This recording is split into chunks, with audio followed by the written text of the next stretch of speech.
বিশেষ করে দুঃখের সাথে বলতে হয় আজকে আমরা 11 তারিখ থেকে রাস্তায় ছিলাম, আন্দোলন ছিলাম, ছাত্রদের পক্ষে ছিলাম এবং রাস্তায় অনেক অত্যাচার নিপীড়ন সহ্য করেছি।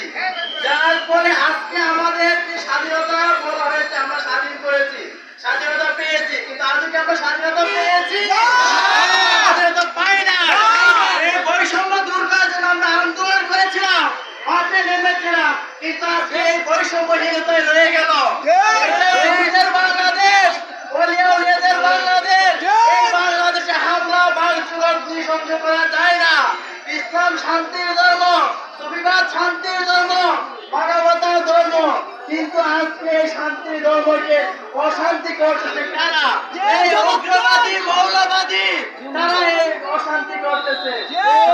বলতে চাই, এই পাগলদের উপর নির্যাতন না হয় এবং যারা উপদেষ্টা আছেন এবং সরকার উপদেষ্টা যিনি প্রধান আছেন তাকে বিনীত অনুরোধ করছি, আর যেন একটি দরবার, একটি দরগার ভাঙচুর না হয়। সকলে ভালো থাকবেন। আল্লাহ হাফেজ। এই মুহূর্তে আমাদের সামনে পাগলদের পক্ষ হয়ে